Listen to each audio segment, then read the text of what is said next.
दोस्तों इस वीडियो में हम जाने वाले हैं एक रोमांचक अंतरिक्ष के सफर पर और जानेंगे 5 ऐसे ग्रहों के बारे में जो बिल्कुल धरती जैसे हैं। तो अपनी कुर्सी की पेटी बांध लीजिए और वीडियो में लास्ट तक बने रहिए। दोस्तों अपने स्पेसशिप को ले चलते हैं अपने लिस्ट के 5वें ग्रह की ओर जो धरती से 39 लाइट ईयर्स दूर एक सोलर सिस्टम में मौजूद है। तो दोस्तों हम पहुंच गए हैं ट्रेपिस्ट-1 सोलर सिस्टम में, जहां 7 प्लैनेट एक सन से भी छोटे तारे को ऑर्बिट कर रहे हैं। पर इन 7 ग्रहों में से 3 ही ग्रह ऐसे हैं जो अपने तारे से हैबिटेबल जोन में मौजूद है, यानी कि इन तीनों ग्रहों पर लाइफ पॉसिबल हो सकती है। पर हम जिस ग्रह की तलाश में इतनी दूर आए हैं उसका नाम है ट्रेपिस्ट-1। ये हमारे धरती से थोड़ा ही छोटा है और ये ग्रह ना ही ज्यादा ठंडा और ना ही ज्यादा गर्म है, इसलिए इस ग्रह पर लिक्विड वाटर मौजूद है और ये ग्रह फ्यूचर में हम इंसानों के लिए अगला घर भी हो सकता है। तो दोस्तों अब अपने स्पेसशिप को लिस्ट के चौथे नंबर प्लैनेट की ओर ले चलते हैं, जो करीब 2340 लाइट ईयर्स दूर है। और काफी लंबा सफर तय करने के बाद हम फाइनली पहुंच गए हैं केपलर-69 सोलर सिस्टम में, जहां 2 ग्रह हमारे सन जैसे तारे को ऑर्बिट कर रहे हैं, जिनमें पहला ग्रह है केपलर-69b और दूसरा है केपलर-69c।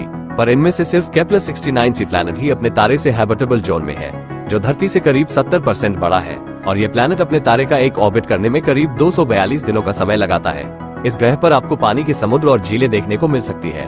दोस्तों कुछ वैज्ञानिकों का कहना है कि इस ग्रह पर पहले से ही जीवन मौजूद हो सकता है, मतलब कि पहले से ही यहाँ पर पेड़ पौधे या किसी तरह का जानवर मौजूद हो सकते हैं। और यहाँ तक कि इस प्लैनेट के पास एक या उससे ज्यादा मून भी हो सकते हैं, और यही चीज इस प्लैनेट को काफी खास बनाती है। तो दोस्तों अब चलते हैं हमारे लिस्ट के तीसरे नंबर प्लैनेट की ओर, जो धरती से करीब 580 लाइट ईयर्स दूर है।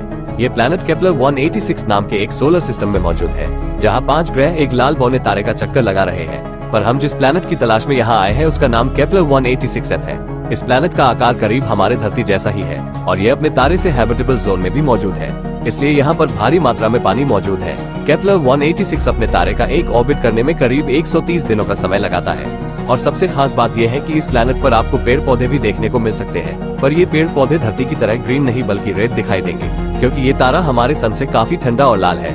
इसलिए जो फोटोसिंथेसिस होगा वो इस तारे के रेड वेवलेंथ फोटोन से इन्फ्लुएंस होगा और जितने भी प्लांट्स होंगे वो रेड दिखाई देंगे और आपको इस प्लैनेट पर कुछ इस तरह का नजारा देखने को मिलेगा। तो दोस्तों अब बारी है अपने लिस्ट के दूसरे नंबर प्लैनेट की। तो चलिए चलते हैं केपलर-442b प्लैनेट की ओर, जो धरती से करीब 1206 लाइट ईयर्स दूर मौजूद है। दोस्तों इस प्लैनेट को धरती से भी ज्यादा हैबिटेबल माना जाता है, क्योंकि धरती को 0.829 रेटिंग मिला है और वही केपलर-442b प्लैनेट को 0.836 रेटिंग मिला है। ये प्लैनेट धरती से करीब 33% ज्यादा बड़ा है और यहाँ पर धरती की तरह ही लिक्विड वाटर मौजूद हो सकता है और यहाँ पहले से ही कोई जीवन मौजूद हो सकता है। दोस्तों ये ग्रह अपने तारे का एक ऑर्बिट पूरा करने में करीब 112 दिनों का समय लगाता है। तो दोस्तों अब समय आ गया है अपने लिस्ट के पहले नंबर ग्रह की ओर जाने की। तो चलिए चलते हैं केपलर-452 सोलर सिस्टम की ओर, जो धरती से करीब 1400 लाइट ईयर्स दूर है। और इस सोलर सिस्टम में एक ग्रह मौजूद है जिसे केपलर-452b कहा जाता है और ये ग्रह धरती से इतना मिलता जुलता है कि इसे अर्थ 2.0 भी कहा जाता है।